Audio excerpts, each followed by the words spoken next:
Antes de começar o vídeo, eu gostaria de corrigir alguns erros que infelizmente cometi no vídeo anterior. O primeiro erro foi o modo que expliquei de como a Soul Exchange funciona. O exemplo que usei está errado. O texto da carta pede, no mínimo, um monstro no lado do campo do oponente e um monstro no meu lado do campo. Não deixe de precisar de 2 monstros para a carta funcionar, mas pelo menos um deles é um que eu controlo. Então no caso, eu só sacrifico um monstro do oponente mesmo. E curiosidade, Soul Exchange é uma carta tão boa para esse formato de Yu-Gi-Oh! Que se você for ver decks Time Wizard no formato Yu-Gi Kaiba, você verá uma variedade interessante de decks com o nome Soul Exchange Control, estratégias que se utilizam muito dessa mágica. Eis uns exemplos na tela. O segundo erro foi eu não ter mostrado a Restricted List completa da época. Eu só disse que 4 cartas foram limitadas, e não mostrei as demais. Então aqui está. Ok, podemos começar finalmente. Perdoe a delonga, e os meus vacilos também.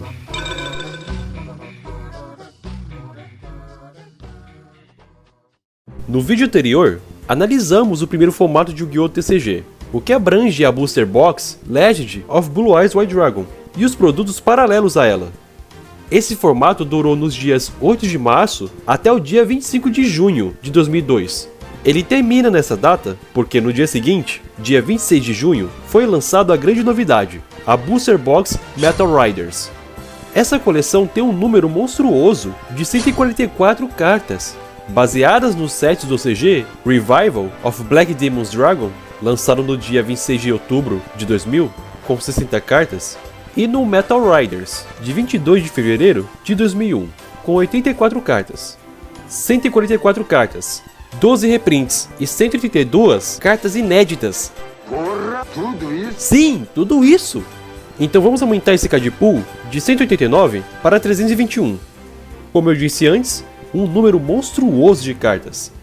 LOB trouxe 126, e olha o avanço que tivemos com Metal Riders. Ele é dividido em 100 cartas comuns, 22 raros, 10 super raros, 10 ultra raros e 2 raros secretos. Essa coleção se difere da LOB em questão de como funcionam os boosters. 24 por box, e não 30 boosters como era no anterior. Mas ainda vinha 9 cartas por booster, 8 delas comuns, e uma delas com uma chance X de se tirar as raridades acima dela no pacotinho. E meu Deus, tenho tanta coisa para comentar sobre essas 132 cartas inéditas, então por onde começo? Bem, que tal as novidades que essa coleção trouxe ao jogo?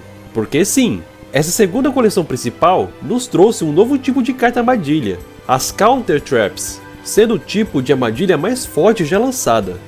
Antes que me perguntem o porquê, eu já esclareço que cartas possuem velocidades diferentes de ativação, e as Counter Traps foram feitas para serem as mais rápidas, justamente porque os efeitos delas servem para ativar em resposta, sacou? Não vou entrar em detalhes como funciona exatamente esse lance de velocidade de ativação, porque isso é assunto para vídeo tutorial de como jogar Yu-Gi-Oh! E não de análise de história do card game, como essa série de vídeos se propõe a ser. Só estou mencionando isso para enfatizar a importância dessas armadilhas ao metagame. Já nessa segunda coleção, lembrando, em junho de 2002, foi introduzido esse tipo de carta, que é focado em negar efeitos e ativações de cards.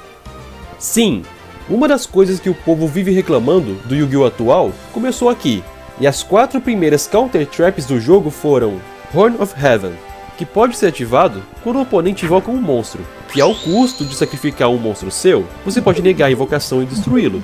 Seven Tools of the Bandit.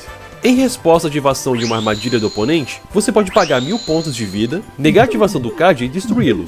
Magic Jammer, que nega a carta mágica do mesmo jeito da Seven Tools of the Bandit, mas o custo para fazer isso é descartar uma carta na mão, ao invés de pagar 1000 pontos de vida. E como as cartas mais fortes do jogo são as magias, negar qualquer uma delas é algo muito bom. A situação era tipo essa: ah, o fulaninho ativou Raigeki de novo, todos os meus monstros se foram. Mas espera, eu posso jogar fora uma carta na mão ao invés disso. Então nem preciso dizer que essa Counter Trap foi extremamente popular. E a última é a incrível Solemn Judgment. Essa nega literalmente tudo: invocação, ativação de carta mágica ou de armadilha. Mas o custo para se ativar é pagando metade dos pontos de vida.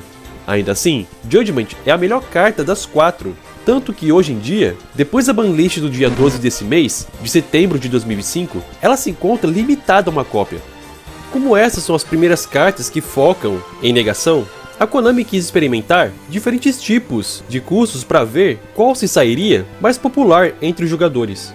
Sacrificar um monstro é o custo mais alto e, portanto, o menos preferível, porque você só pode invocar um monstro por turno normalmente. Para esse custo valer a pena, o efeito tem que compensar e muito. Então negar apenas a invocação de um único monstro não é viável no competitivo. Descartar cartas na mão é melhor do que tributar monstros no campo, mas esses custos são altos em comparação a gastar pontos de vida. Nessa época de começo do card game, os jogadores valorizavam os pontos de vida muito mais do que atualmente, e não é apenas porque o jogo era mais lento, onde demorava mais para encher o campo de monstros e zerar a vida do oponente, atacando com eles. Era também porque os jogadores não tinham a noção que temos hoje, de que não importa muito ter pontos de vida, desde que você ainda tenha um ponto, tem como vencer o jogo. Tipo, as pessoas na época não usavam a Solemn Judgment, a melhor carta armadilha de resposta de todas, porque eles simplesmente não queriam gastar metade da vida para negar apenas uma cartinha.